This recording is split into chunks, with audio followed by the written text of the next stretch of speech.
Olá pessoal, bem-vindos a mais um Almoço com a Gastro e hoje a nossa live vai ser sobre um tema que vira e mexe eu abordo por aqui e eu vejo profissionais de saúde, médicos, pacientes, pessoas se reconhecendo com o que eu falo e pouca informação disponível sobre o tema. Daí a pessoa joga no Google e ela fica de cabelo em pé, desesperada, sem saber se ela tem uma doença grave ou se é uma condição comum. E hoje eu quero esclarecer algumas dessas dúvidas sobre hipermobilidade articular. Hoje a gente vai falar um pouquinho sobre os transtornos da hipermobilidade articular, as síndromes de Ehlers-Danlos. Eu vou trazer um pouquinho da minha prática como gastroenterologista. Mas por que a gastro tá falando de articulação? O que tem a ver uma coisa com a outra? A grande questão é que quando eu tenho uma articulação mais frouxa, isso diz muito a respeito da forma que o meu corpo produz colágeno. E o colágeno, ele não serve só para deixar a gente com a pele bonita, nem para nossa articulação ser boa, né, ser resistente. O colágeno, ele está em todas as estruturas de sustentação do meu corpo. E no trato gastrointestinal, esse enchimento da nossa barriga, esse tecido de sustentação, ele é feito de colágeno. Então, se eu tenho um colágeno frouxo, flexível, os meus órgãos tendem a ser mais frouxos, mais caídos, e isso impacta muito no seu sintoma gastrointestinal. E é por isso que a pessoa às vezes fica com diagnóstico de intestino irritável, de gastrite nervosa, é uma família inteira com sintomas semelhantes e sem um diagnóstico e um direcionamento do que fazer com isso.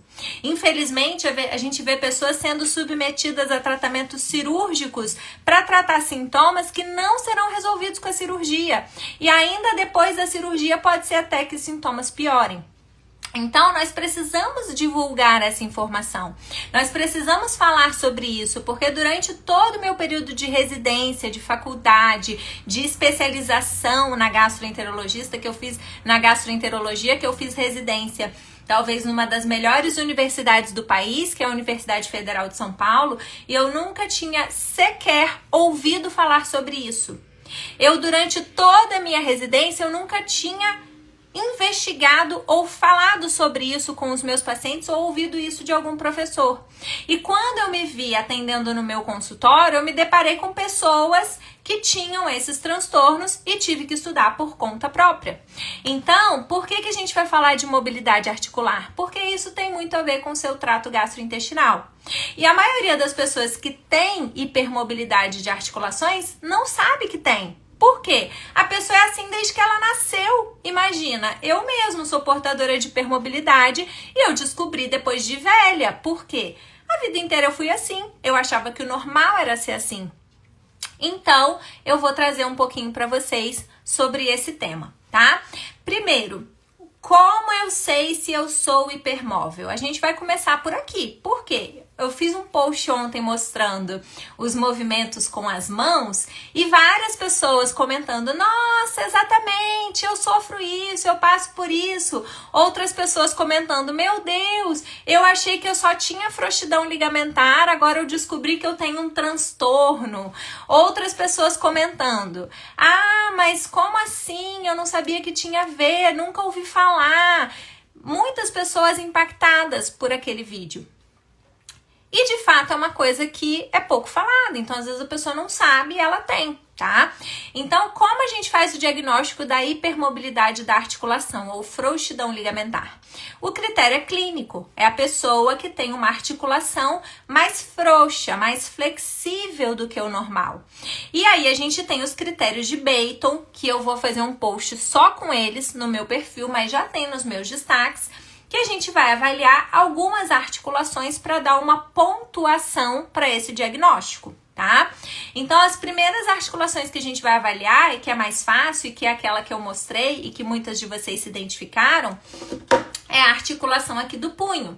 Então, vejam bem, uma mão que faz essa curva, isso é muito característico de uma mão com hipermobilidade. E você aí na sua casa faz e vê se a sua mão é curva, assim como a minha. Esse dedão que faz essa voltinha para trás, isso é muito característico também de aumento de mobilidade articular. Mas os critérios mesmo a gente leva em consideração se o dedinho vem, como assim o meu, mais do que o limite da articulação, tá? Se ele faz essa curvinha torta para trás, o normal seria ele vir até aqui sem curvar, não consigo nem mostrar, tá? E é essa aqui que tem que abaixar a mão. E aí com a outra mão você vai pegar o seu dedão e vai ver se você é capaz de encostar aqui no seu braço, tá? Esse aqui é o mais característico e é o que as pessoas mais se reconhecem. Mas você pode não conseguir fazer isso e ainda assim ter um transtorno de hipermobilidade de articulação.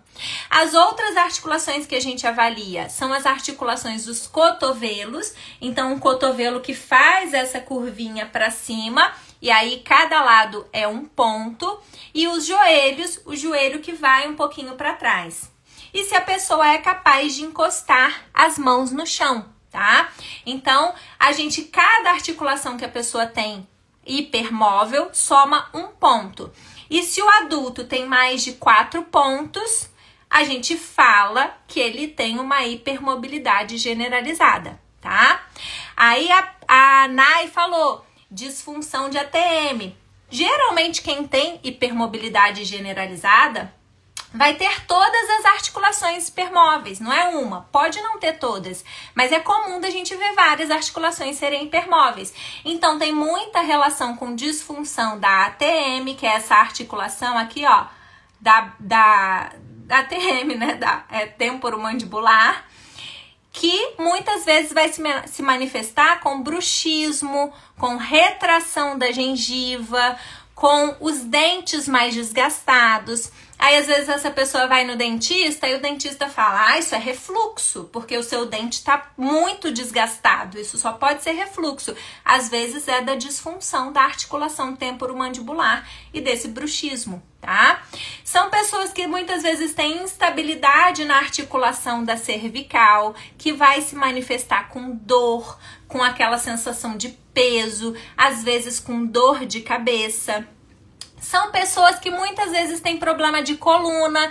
Então, sabe aquela pessoa jovem que tem uma coluna de idoso? Muito provavelmente essa pessoa tem uma disfunção no colágeno. Ela não tem um colágeno que não é resistente. E aí qualquer coisinha lesiona essa coluna. Diferente de uma pessoa, gente, que trabalha com muito peso. Aí essa pessoa mesmo jovem pode ter uma lesão de coluna. Mas muitos dos meus pacientes me falam, nossa, eu fui no ortopedista e ele falou, como que eu tão jovem e nem sou atleta, não trabalho com peso, não carrego cargas pesadas e como que a minha coluna tá tão comprometida. São pessoas que muitas vezes têm problema de joelhos, são pessoas que muitas vezes torcem o pé com frequência. Então, sabe aquela pessoa, mulher tem muito isso e eu passei muito por isso, que vai andar de salto e aí toda hora vira o pé, toda hora se machuca, perde o sapato, deixou o sapato cair. As minhas amigas me zoavam muito, porque eu vivia caindo. Quando eu tava na faculdade, eu ia pra faculdade de ônibus. E eu, como sempre fui baixinha, queria ir de salto. Então imagina, coitada, no Rio de Janeiro, pegando 2 ônibus pra chegar na faculdade, porque eu estudei no Fundão, que é na Federal do Rio, que é numa ilha, é muito difícil de chegar lá. E eu tinha que correr, o ônibus lotado, era certeza que eu ia cair no ônibus.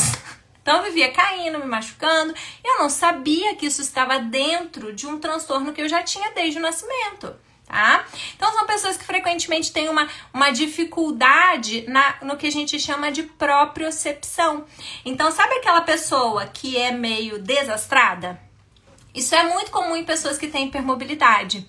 Porque como a nossa articulação é toda frouxa, é difícil equilibrar tudo isso, gente. Às vezes a gente tem dificuldade para andar em linha reta, para ficar parado retinho, a gente fica, apoia num pé, apoia no outro, apoia num pé, apoia no outro. Aí chega uma hora que a gente fala, eu preciso sentar, não aguento ficar muito tempo em pé.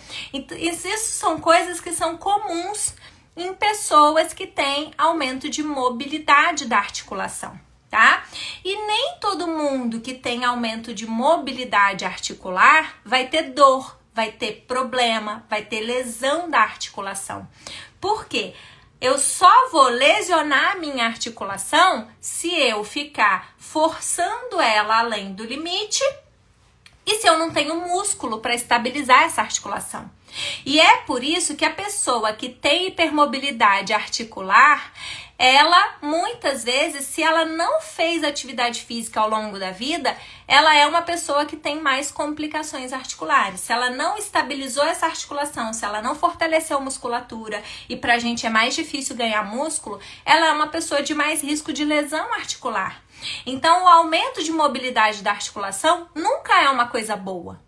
Apesar de que antigamente era, por que você não vai fazer ginástica? Por que você não trabalha no circo? As pessoas chamavam isso de hipermobilidade benigna. E muitos atletas, a gente vê essas meninas da Olimpíada, quantas dessas têm hipermobilidade? E às vezes elas não se machucam porque elas têm um fortalecimento muscular bom, mas muitas delas têm lesão articular já estabelecida. Então, a hipermobilidade de articulação nunca é uma coisa boa, porque ela prejudica o movimento da sua articulação.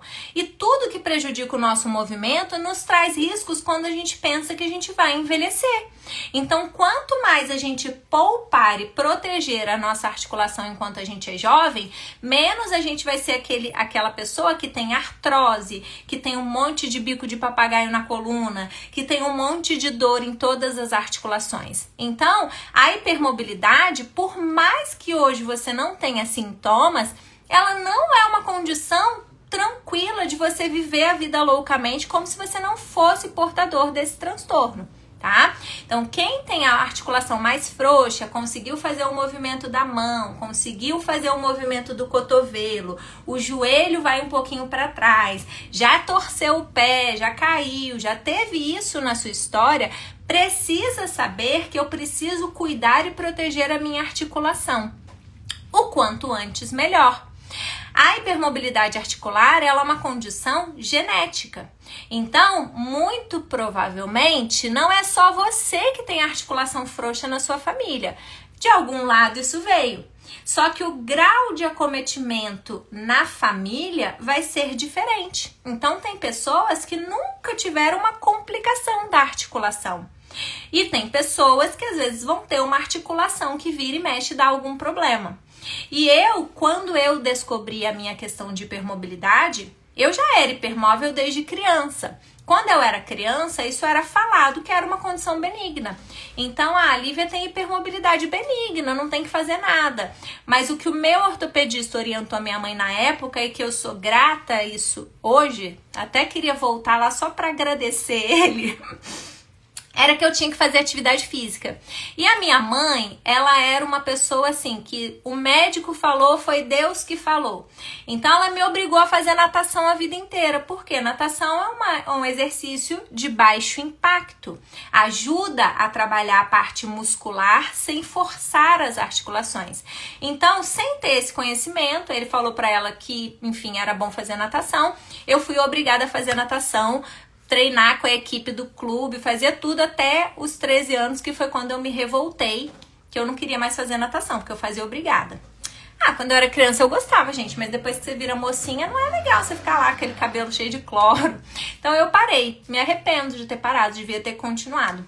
Mas ao longo da minha vida eu sempre fiz atividade física, então hoje eu não tenho um comprometimento articular tão importante quanto poderia ter sido. Enquanto eu vejo, às vezes, pacientes meus que, como nunca fizeram atividade física, é difícil de começar, porque essa articulação, ela é muito instável. E se você tem hipermobilidade articular, a primeira sugestão que eu dou para você é procurar um fisioterapeuta e não fazer atividade física sem supervisão. Por quê? Sem supervisão a gente tem mais risco de se lesionar.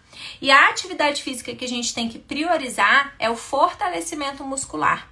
Atividades de impacto a gente tem que tomar muito cuidado. Então, eu não posso correr.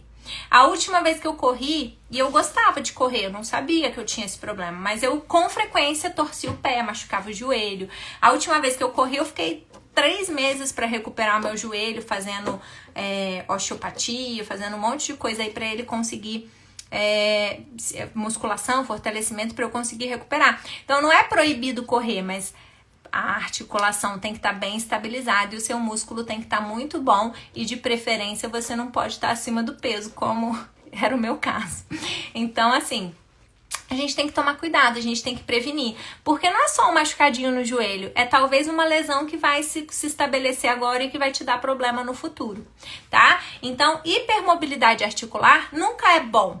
Sempre é um problema que precisa ser cuidado e se você tiver a possibilidade de ter esse olhar de um especialista, de um fisioterapeuta, de um educador físico consciente sobre o seu problema para te ajudar, a musculação pode sim ser uma boa opção, que é o que a Tayane falou. Hoje eu faço só musculação, mas durante muito tempo fiquei fazendo fisioterapia, precisei estabilizar melhor as minhas articulações para poder trabalhar com essa parte de fortalecimento. Mas como eu sempre fiz atividade física, eu nunca tive complicações graves do ponto de vista articular, tá? O que fez com que eu nunca valorizasse isso e achasse que isso não tinha nada a ver. Até que os meus problemas são gastrointestinais. E até que na investigação da causa do meu supercrescimento bacteriano de intestino delgado, eu me deparei com os transtornos do espectro da hipermobilidade. E é disso que a gente vai conversar hoje. Eu não tô aqui para falar se pode ou não pode fazer exercício, eu tô aqui para falar do ponto de vista articular. Tenham um bom ortopedista, um bom fisioterapeuta e não façam atividade física de impacto, principalmente se você não tem um músculo já bem fortalecido, tá? Mas o que isso impacta no trato digestivo? Lembra que eu falei que o colágeno é o enchimento da nossa barriga? A estrutura dos nossos órgãos internos, o nosso tecido conectivo ali do trato digestivo, ele é todo feito desse colágeno. E não é que a gente não sabe fazer colágeno, que a gente tem pouco colágeno, que a gente tem que estimular colágeno. É que o colágeno que o seu corpo sabe fazer é um colágeno mole, é um colágeno frouxo. Por isso que a articulação é frouxa. Por isso que a pele é mais elástica. Puxa aí para ver se você consegue. É por isso que a pele é mais elástica e é por isso que os seus órgãos são mais caídos. Então, a gente tem uma condição que o termo médico é de visceroptose, que é esse órgão caído. Isso pode não te dar nenhum sintoma, mas é muito frequente ter sintomas. E os sintomas podem ser sintomas altos da digestão, aquela sensação que a comida ficou parada na barriga, aquela sensação de que a digestão é lenta, porque muitas vezes imagina um órgão todo caído ali, como é que vai fazer a motilidade desse trato digestivo? São pacientes que muitas vezes têm refluxo, porque eu tenho essa dificuldade no controle dos esfíncteres, que são o músculo que separa o esôfago do estômago. Então, se eu encho o meu estômago, um estômago que a digestão é lenta, que vai demorar para ser esvaziado, e aí, além disso, eu tenho um músculo que é o esfíncter frouxo, porque eu tenho mais dificuldade com esses músculos, eu tenho mais risco de ter refluxo. Então, a pessoa que tem hipermobilidade, ela pode ter sintomas do tipo gastrite, vai lá, faz uma endoscopia e nunca dá nada grave. Ah, gastrite leve. Ah, deu nunca dá nada, dá uma gastritezinha leve, uma erosãozinha ou outra, um refluxo não erosivo, mas às vezes a pessoa é muito sintomática e aí ela faz o quê? Vai lá, toma prazol, dobra prazol, troca o prazol, Dexilan, Inzelme e nada disso vai resolver. O seu problema é na motilidade, não adianta bloquear ácido. Nem sempre, tá, gente? Tô dando exemplo. Então, às vezes, não tem uma lesão na endoscopia, mas o paciente é muito sintomático, porque o problema é essa dinâmica. Dinâmica que eu digo, a nossa digestão ela é toda sincronizada. Então, eu tô mastigando, eu vou engolir, eu tenho um movimento peristáltico para ir empurrando isso lá para baixo. Se esse movimento não tá funcionando bem, eu vou ter sintoma de má digestão. Lembra que eu falei que a gente tem disfunção da articulação temporomandibular? Muito frequente as pessoas podem ter dificuldade na mastigação, porque os dentes são tortos, porque essa articulação não encaixa direito. Então, se eu não mastigo, não adianta eu tomar um monte de suplemento enzima digestiva, eu tenho que trabalhar, treinar essa musculatura, melhorar o processo de mastigação. E esses dias eu atendi uma paciente que o filho dela estava com quadro de seletividade alimentar e ela fazendo vários tratamentos e ela é hipermóvel. Daí eu falei, você já tentou levar o seu filho numa fono? Porque às vezes trabalhar a mastigação vai melhorar muito a vida dessa criança, porque às vezes a criança é seletiva, ela não quer comer uma proteína ou não quer comer uma coisa mais dura porque ela tem dificuldade de mastigação, só que a criança não consegue entender que é por isso. Ela só sabe que é difícil comer aquilo. Então, a mastigação é prejudicada, mastigação ruim já é um fator de risco para desbiose, para má digestão, o esvaziamento do estômago muitas vezes é mais dificultoso, a motilidade do intestino delgado muitas vezes é prejudicada e por essa motilidade do intestino estar prejudicada, muitas vezes eu vou desenvolver um quadro de supercrescimento de bactérias. Então, a hipermobilidade articular, mesmo que assintomática do ponto de vista da articulação, ela é um fator de risco para o SIBO, que é o supercrescimento de bactérias no intestino delgado. E mesmo para o IMO, que é o supercrescimento de flora metanogênica. Então, é um fator de risco irreversível, porque o seu colágeno vai ser assim para a vida toda. Pode tomar colágeno, pode estimular colágeno, o seu colágeno vai ser frouxo e o seu trato digestivo vai sofrer com isso, em graus maiores ou menores, porque cada pessoa tem um grau de apresentação do problema, tá? Então, é um fator de risco para SIBO. Muitas vezes são pessoas que têm constipação. A constipação é mais comum do que a diarreia. Por quê? Lembra que eu tenho um prejuízo na motilidade, que o meu intestino é mais caído? Eu tenho mais dificuldade para esvaziar esse intestino. E aí, essa constipação também é um fator de risco para desbiose intestinal. E às vezes a pessoa foi constipada a vida inteira e aí, de repente, ela começa a ter diarreia. Por quê? Aí ela desenvolveu um quadro de SIBO, aumenta a fermentação gastrointestinal e ela começa a ter diarreia, tá? São pessoas que muitas vezes têm queixa de inchaço na barriga. Por quê? Gente, lembra que eu tenho dificuldade de eliminar os gases também. Assim como eu tenho essa dificuldade na motilidade para eliminar as fezes, eu posso ter essa dificuldade para eliminar os gases. Então, a pessoa queixa de inchaço, já fez dieta, já fez exercício de abdômen, já tomou um antissuplemento.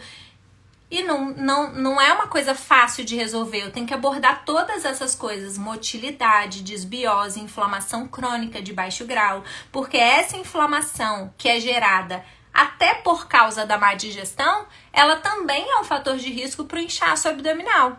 Então, é muito frequente que esses pacientes tenham queixas gastrointestinais, o que não quer dizer que todo mundo que tem hipermobilidade articular tem ou vai ter algum problema gastrointestinal, tá? A hipermobilidade articular, ela é comum, ela não é uma condição rara. O que é raro são as síndromes que podem cursar com hipermobilidade articular, que é o caso das síndromes de Ehlers-Danlos. A gente hoje começa a ver um pouco mais de conhecimento acerca disso e de profissionais que saem taxando qualquer pessoa hipermóvel como uma pessoa que tem síndrome de Ehlers-Danlos. E nem sempre essas duas coisas caminham juntas. A gente precisa entender que a hipermobilidade é comum e ela pode vir com todos esses sintomas do ponto de vista articular, gastrointestinal e outros sintomas que a gente vai conversar hoje. Mas a síndrome de Ehlers-Danlos, as síndromes, porque são 13 subtipos, essas sim são condições mais raras.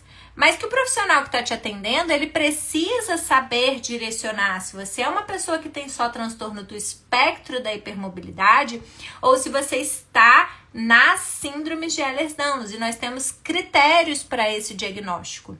E esses critérios, na grande maioria das vezes, são critérios clínicos. Como eu sei se eu tenho só hipermobilidade ou se eu tenho uma síndrome rara? As síndromes de Ehlers-Danlos, a mais comum é a subtipo hipermóvel, que é a grande maioria das vezes. E para esta, eu não tenho um teste genético que me dê a certeza da síndrome. E é por isso que eu preciso avaliar os critérios.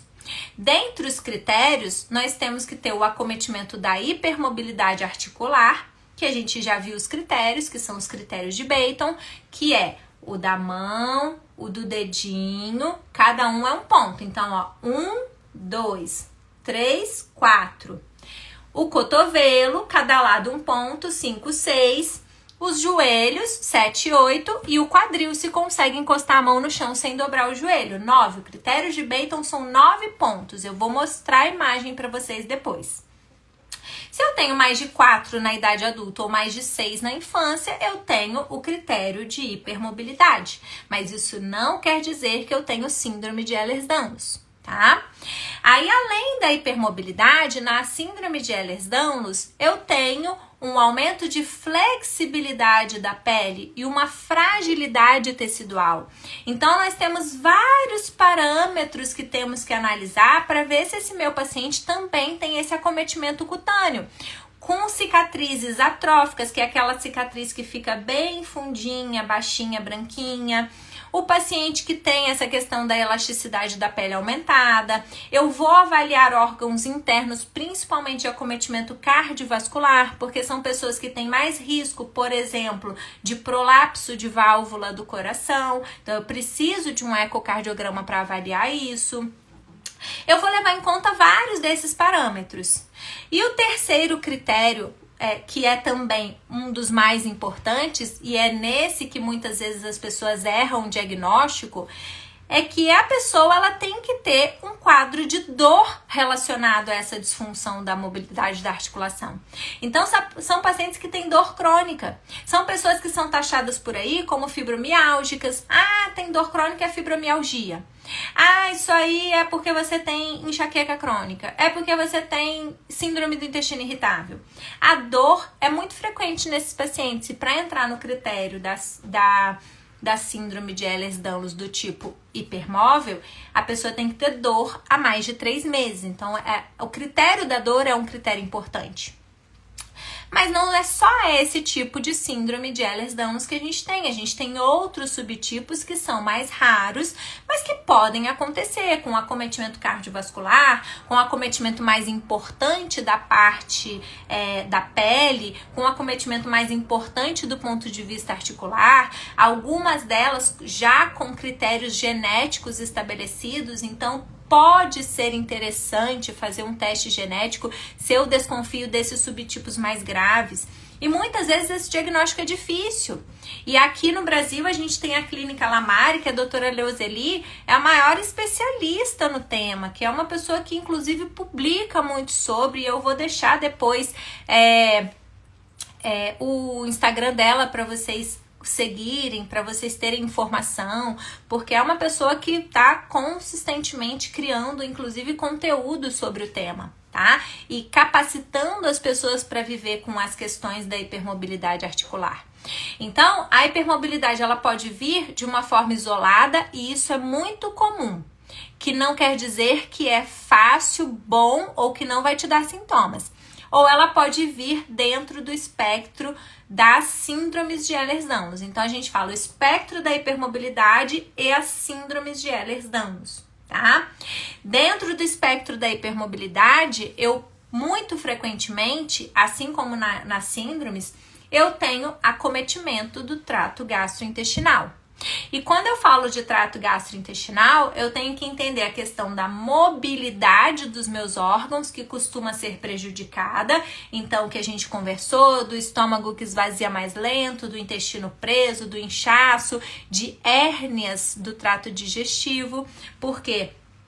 O colágeno que vai constituir a conexão dos meus músculos abdominais também é mais frouxo, então eu tenho mais risco de hérnia, eu tenho mais risco de fazer uma cirurgia e fazer uma hérnia depois, eu tenho mais risco de fazer uma cirurgia e a minha cicatrização não ficar legal, eu tenho mais risco de ir lá fazer uma cirurgia plástica e a cicatriz ficar torta, e às vezes a culpa não é do cirurgião, a culpa é do seu colágeno, a culpa é uma condição, gente, genética. Sabendo disso, a gente tem que escolher em qual tipo de procedimento que a gente vai ou não vai. Porque eu vejo, às vezes, as pessoas tentando resolver tudo com cirurgia.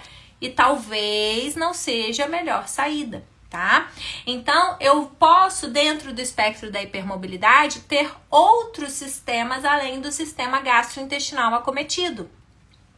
E o sistema que mais frequentemente eu vejo os meus pacientes terem sintomas é a parte, lembra que eu falei da pressão baixa no livro, no Rios que eu fiz ontem?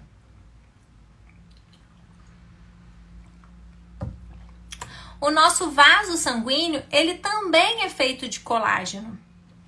E se eu tenho um colágeno mais frouxo, eu tenho um vaso sanguíneo que tende a ser mais vasodilatado, mais aberto.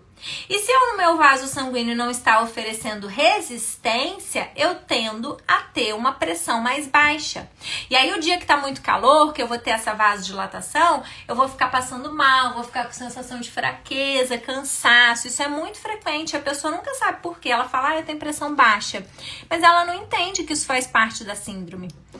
Eu tendo a ter uma tendência de ter uma desregulação do sistema nervoso autonômico. E isso também dá sintoma gastrointestinal. Porque o sistema nervoso autonômico é o sistema nervoso que fica na periferia e que vai coordenar, sem precisar passar pela minha consciência, a frequência do meu coração, a minha pressão arterial, a minha respiração. Ele vai coordenar o movimento do meu trato digestivo, ele vai coordenar as secreções digestivas do meu estômago, da minha vesícula, do meu pâncreas.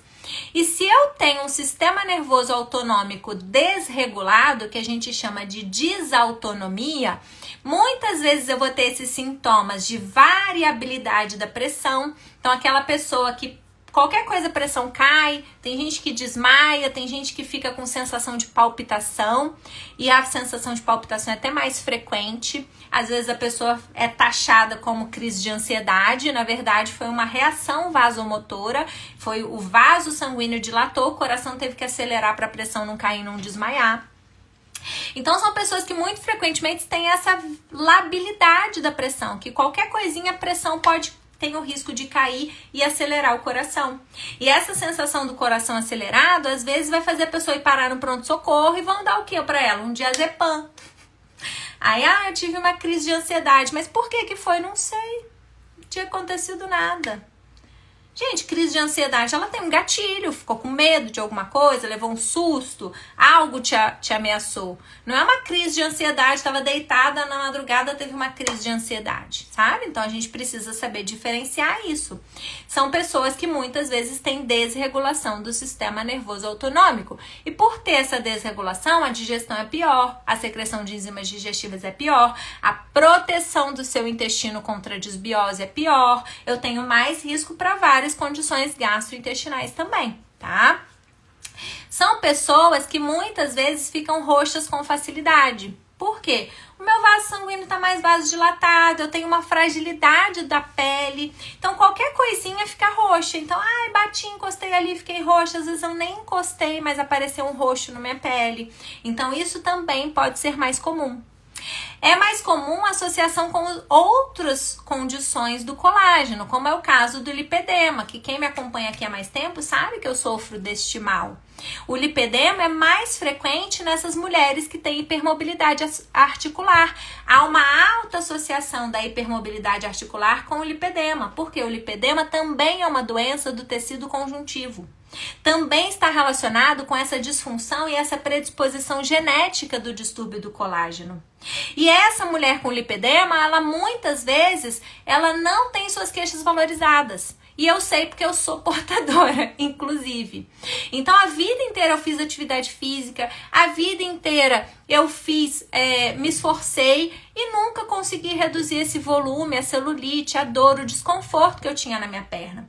Porque a grande questão do lipedema não é nem só o aspecto estético, porque isso também é muito ruim. Também é muito vergonhoso você ver suas amigas que comem coxinha, que bebe refrigerante, bebe álcool e lá tá lá com a perna lisinha e você malha, toma suplemento, faz um monte de coisa e não consegue melhorar o aspecto. Isso é muito ruim.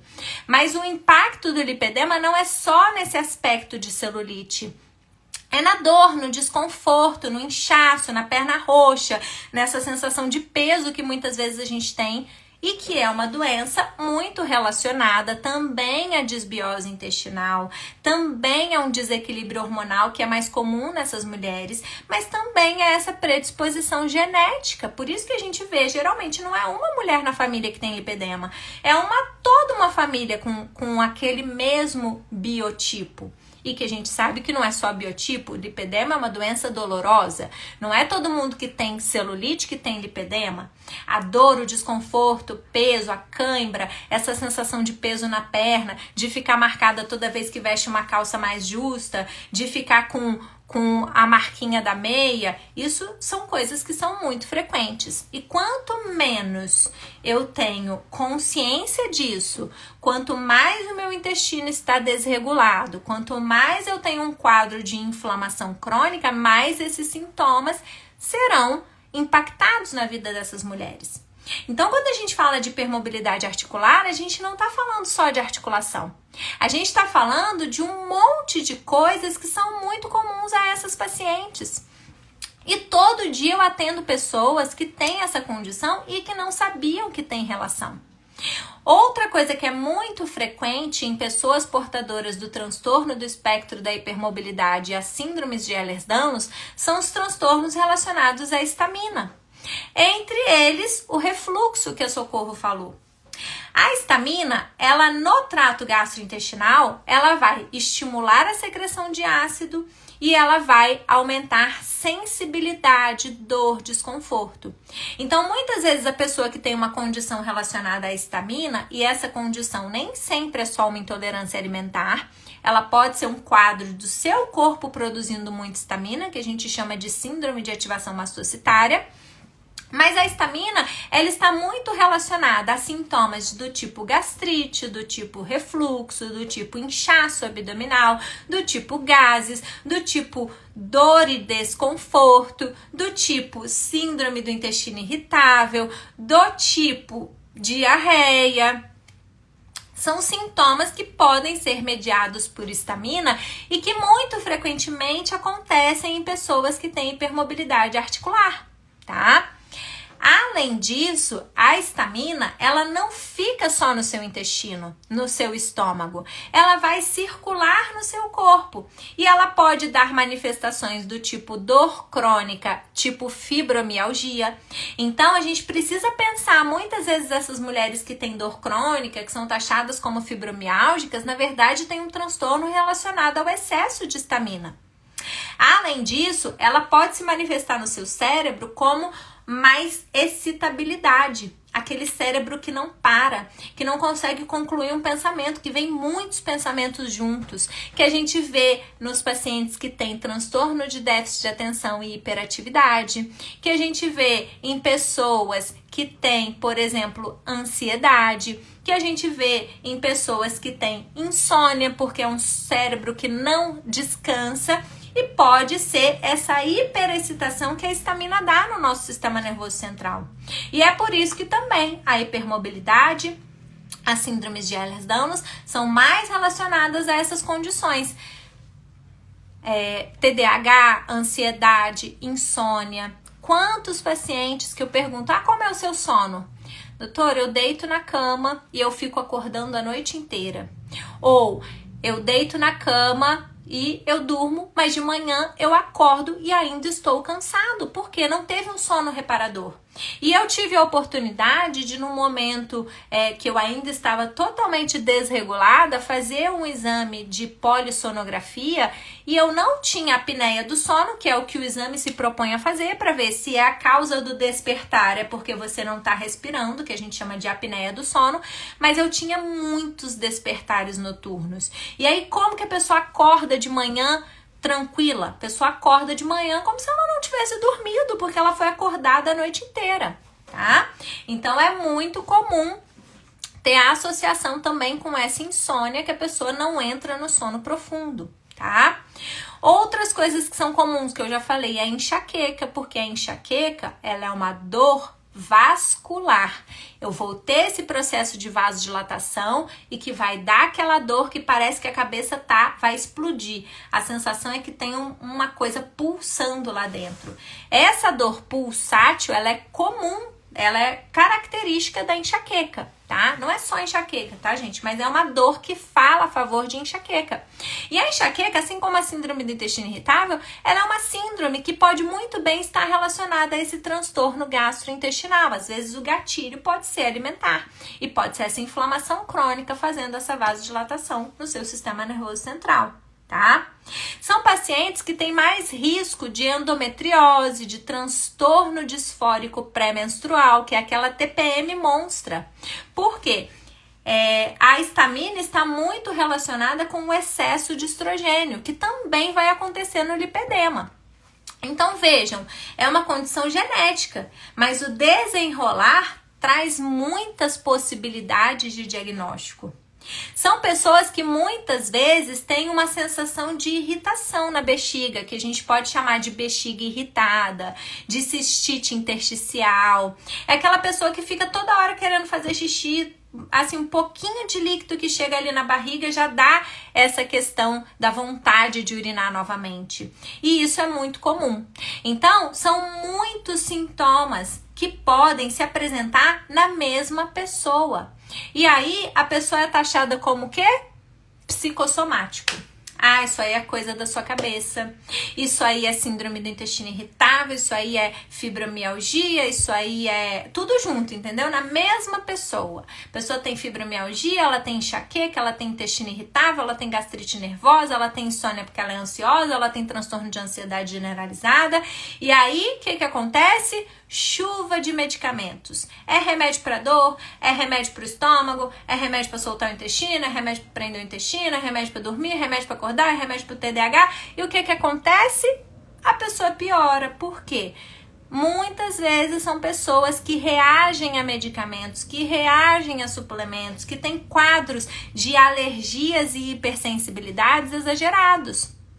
Então, é aquela pessoa que fala, eu tenho alergia à dipirona, eu tenho alergia a S, eu tenho alergia a isso, eu tenho alergia a um monte de coisa, entendeu? Eu tenho alergia a poeira, eu tenho alergia a mofo, eu tenho alergia ao pelo do cachorro, eu tenho alergia ao leite, eu tenho alergia ao glúten, E às vezes não é alergia, são reações que a gente fala que são pseudoalérgicas, parece alergia, mas é essa hipersensibilidade que muitos desses pacientes têm. E que aí favorece aquela taxação que esses pacientes têm de que é tudo coisa da sua cabeça, que não é possível você ser azarado e sofrer de tudo isso. E muitas vezes o tratamento e o diagnóstico desses pacientes é mais difícil. Por quê? É um paciente que às vezes vai ter mais dificuldade para fazer um exame, porque você pede uma endoscopia e é um transtorno para sedar o paciente, e aí o paciente passa mal no dia do exame, aí ele não tolera o preparo, não aguenta ficar muito tempo em jejum. Nem todo mundo, cada pessoa vai ter um grau de sensibilidade. Mas o que é importante? A gente sabendo a origem do problema, a gente consegue direcionar o melhor tratamento e a gente consegue testar com cautela, ao invés de associar tudo o que aquela pessoa precisaria ao mesmo tempo.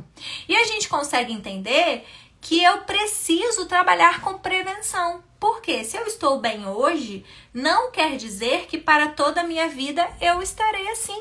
E eu preciso saber disso. Por quê? Quantas pessoas com hipermobilidade, quando você olha os idosos da sua família, as pessoas, sei lá, mãe, pai, avô, tios, você vê às vezes pessoas com sua qualidade de vida muito comprometida. Por quê? Foram pessoas que não tiveram diagnóstico, que não preveniram complicações, que muitas vezes vão estar com as articulações super comprometidas, prejudicando o movimento. São pessoas que muitas vezes vão estar com esse trato gastrointestinal mais castigado ao longo da vida. Ou que nesta altura da vida vão precisar de vários medicamentos e esses medicamentos vão fazer mais mal ainda para ela. Então, quanto mais a gente fala sobre isso, quanto mais a gente faz o diagnóstico, quanto mais a gente trata de forma preventiva e precoce, mais a gente previne que essas pessoas sofram ao longo da vida. E tem gente que vai ter um impacto maior, que esse sofrimento começa que esses sintomas começam quando é criança. Tem gente que não, tem gente que vai apresentar. Esses dias eu atendi uma paciente que teve diagnóstico aos 70 anos. Ela ficou 70 anos lidando com essas questões, passa no médico, passa em outro, aí tem um diagnóstico, aí tem outro, aí vai empilhando remédios, até que uma hora o caldo entornou, e aí ela foi diagnosticada de forma correta. Mas o pior não é isso, o pior é a pessoa que às vezes, por não ter um diagnóstico, e falando agora especificamente do trato gastrointestinal, a pessoa passa em vários médicos, cada um tem uma opinião, e no final é melhor fazer logo uma cirurgia para ver o que tem. E aí faz cirurgia, aí tem complicação da cirurgia, aí a cicatrização não é muito legal, aí faz outra cirurgia, aí a gente começa a ter complicações que às vezes vão impactar muito na vida da pessoa. Então, sabendo disso, a gente tem que escolher o melhor momento, a gente tem que preparar o paciente caso ele realmente precise de um tratamento cirúrgico. E a gente precisa saber, eu vi a Nay falando do SIBO, que a hipermobilidade articular é um fator de risco para SIBO. E eu tô nesse grupo, eu tô junto com vocês. E é um fator de risco que eu sei que eu não vou reverter. É uma condição genética minha, eu nasci assim, eu tenho isso desde que eu nasci. Eu já nasci com complicações articulares, no caso, mas nem todo mundo. Eu tenho isso desde que eu nasci. Agora, sabendo disso, o que eu preciso ter em mente? Que hoje o meu SIBO está tratado. Às custas não só de antibiótico, mas às custas de um estilo de vida que me leve a conseguir controlar isso. Às custas, sim, de suplementação contínua. Eu tomo suplemento todo dia. O dia que eu esqueço, 2 dias. Mas eu tomo suplemento, eu tomo meus fitoterápicos, eu melhoro a minha digestão, eu cuido da motilidade do meu intestino. E eu sou gastroenterologista, super especialista nisso. Estou curada do SIBO? Estou, mas as condições predisponentes ainda estão aqui comigo. Eu ainda trato meu lipedema. Lipedema não é uma doença que tem cura, como está sendo propagado aí, que a cura do lipedema é a cirurgia. Aí a pessoa faz uma cirurgia, no ano seguinte ela tá com lipedema de novo, aí ela faz outra cirurgia, aí no outro vai ficar operando todo ano, como se isso não tivesse riscos. Então, o cuidado integral é muito importante para pessoas que sofrem com hipermobilidade articular e síndromes de Ehlers-Danlos. E ter um profissional que conhece a sua síndrome é muito importante, porque a grande maioria desconhece. A grande maioria dos profissionais nunca ouviu falar. Ou ouviu aqui no meu Instagram. E tem muita gente legal falando sobre isso e que a gente precisa dar voz para essas pessoas. Por quê? Ainda que as síndromes de Ehlers-Danlos sejam condições raras, o transtorno do espectro da hipermobilidade pode acometer 40% da nossa população. E 40% é muito. 40% é grande parte das pessoas que estão aí me assistindo sofrem disso e não sabiam. 40% é muito quando eu olho nos pacientes que me procuram no consultório. Pessoas que, mesmo eu falando constantemente sobre isso aqui no Instagram, nunca tinham ouvido falar, tá? Porque ainda é uma queixa, é uma condição pouco conhecida, pouco valorizada e pouco investigada. Então, a gente precisa falar sobre isso e levar este conhecimento. E eu queria terminar a live mostrando para vocês uma figura muito legal de um artigo científico que eu já usei numa aula que eu apresentei sobre o tema, mas que eu queria mostrar para vocês. Ela está em inglês, mas eu acredito que vai dar para vocês entenderem. Deixa eu virar aqui. Como que vira a câmera? Ai, meu Deus, aqui. Pronto. Então, olha que legal essa figurinha aqui. A figura, ela mostra o transtorno do espectro da hipermobilidade. Grande parte dos pacientes vão ter uma hipermobilidade articular assintomática. Alguns pacientes vão ter calma aí que eu tenho que passar para lá. A hipermobilidade generalizada. Outros vão ter hipermobilidade localizada em algumas articulações. Outras vão ter esse espectro da hipermobilidade periférica. Então, ela pode ser localizada, ela pode ser só periférica, ela pode ser o transtorno do espectro da hipermobilidade generalizada, que é onde a doutora Lívia se encaixa, e algumas pessoas vão ter as síndromes de Ehlers-Danlos, aqui especificamente representada pelo subtipo hipermóvel, que é mais de 90% dos casos. Embaixo deste guarda-chuva, a gente tem disfunção do assoalho pélvico, disfunções urológicas, disfunção do sistema nervoso autonômico, disfunções da comunicação do eixo cérebro-intestino, síndrome do intestino irritável, gastrite nervosa, que é a dispepsia funcional. A gente tem disfunções psicológicas, a gente tem queixas músculo-esqueléticas, então dor crônica, fibromialgia. Nós podemos ter sintomas cardiorrespiratórios, palpitação, aquele tipo de desautonomia que chama POTS, que é ataque cardíaco postural ortostática. Nós temos os transtornos da neurodiversidade, que inclui autismo, transtorno de déficit de atenção. Nós temos a osteoartrite, que mais do que somente um acometimento articular, a gente tem inflamação e dor crônica, que pode acontecer, tá, gente? Não quer dizer que a pessoa vai ter tudo. Fadiga crônica, queixa de fadiga é muito comum nessas pessoas, cansaço crônico, dor crônica e disfunção do trato gastrointestinal. Vejam que essas condições não são exclusivas da síndrome de Ehlers-Danlos. Elas estão embaixo do guarda-chuva, que é a hipermobilidade. Viram?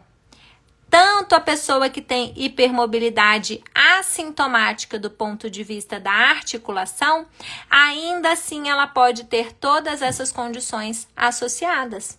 A pessoa não precisa ter síndrome de Ehlers-Danlos para estar a um maior risco de todas essas outras condições. E aí, se a pessoa não tem um médico que tem um tratamento integral, que olha essa pessoa como um todo, essa pessoa fica com 20 especialistas. Porque ela passa no neuro, aí ela passa no gastro, aí ela passa no ortopedista, aí ela passa no reumato, aí ela passa no gineco, aí ela passa no cirurgião plástico, e ninguém sabe que essas coisas estão conectadas.